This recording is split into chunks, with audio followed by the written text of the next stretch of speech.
Thank you for watching, liking, commenting, sharing, and subscribing right now. Hello world, I'm Chris Pirillo, and the tech topic for this week is my review of the Nexus 7 2013, made by Asus.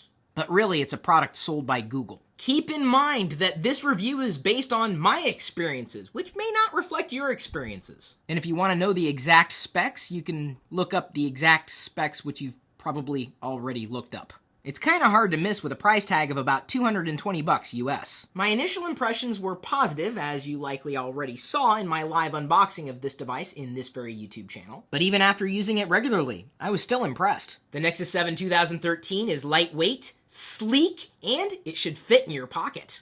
Just like so. That's right, I'm doing this review in my pajama bottoms, because I can. The screen quality? Amazing. Text was sharp, pictures were bright.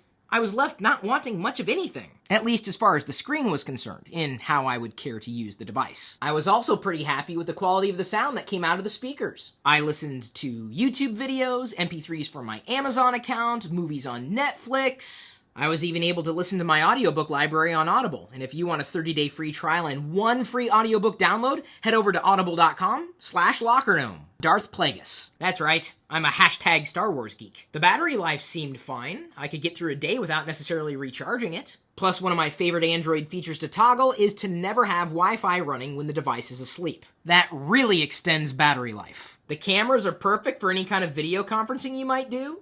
Some users have reported that they've had problems with the GPS and multi-touch screen of the Nexus 7 2013, but I haven't run into any hardware problems, and any software issues I've had have been relatively minor. And you know what I've said about Android in the past, the stutter kind of bothers me. But if there's any amount of stutter on the Nexus 7 2013, I barely see it. Which isn't to say that it is not there, it just means that the Nexus 7 handles Android better than other devices have handled Android. Here's my infamous cut the rope test. I'm just pointing out that the screen is as responsive as I could expect it to be. I still like my Nexus 4 as a go-to Android device, but the Nexus 7 2013 is a close runner-up. If only because of the screen and my Instagram photos on it. The app selection in general?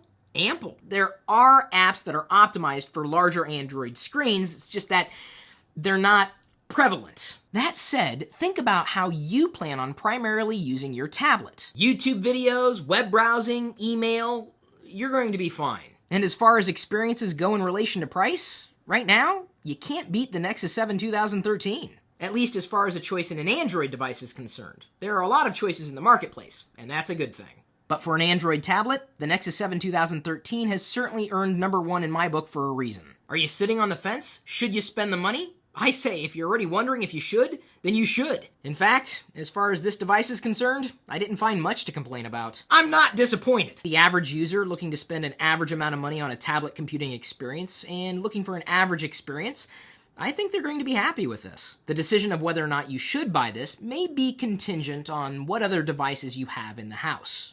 If you have an older Nexus 7, I say sell it and buy the new one. If you've been looking to expand your horizons and try Android for the first time, I don't think you're going to be disappointed with the new Nexus 7. And that's not to say that the older Nexus 7 is bad, it's just that the newer one is definitely better. Power users should love it for different reasons than the average consumer might. For that, in my book, makes Nexus 7 a winner for everybody. If you don't live inside of Google other than in search, I don't know if this would be a compelling purchase for you. After all, Google has a rich ecosystem of products.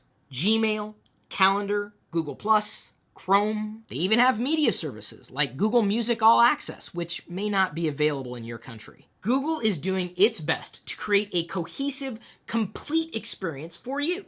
The software, at least as far as this version of Android is concerned, seems to have been developed with this piece of hardware in mind. It's a relatively cohesive experience. If you really don't care what platform your tablet happens to be running on, if you even know what a platform is to begin with, the Nexus 7 should serve you well. And if you do care about the platform and you happen to like Android or the direction Google's going with it, again, the Nexus 7 will serve you well. I'm not exactly sure what else you would expect in a review from me. Good hardware, good software, good experience, it's good. And if that doesn't make you happy, nothing will. In fact, last week we gave away a new Nexus 7 to one of you, thanks to a sponsor, go.tagjag.com/free points. It's something you can install to earn free gift cards, and it's free. But this Nexus 7, I paid for it with my own money, and it's mine to keep. If you'd like to get your own Nexus 7, thanks in part to my review, feel free to use the links that I've shared with you in this video's description. That way I get the referral credit. Hopefully you appreciate my effort as much as I appreciate you. Thanks again for rating, commenting, sharing, and subscribing.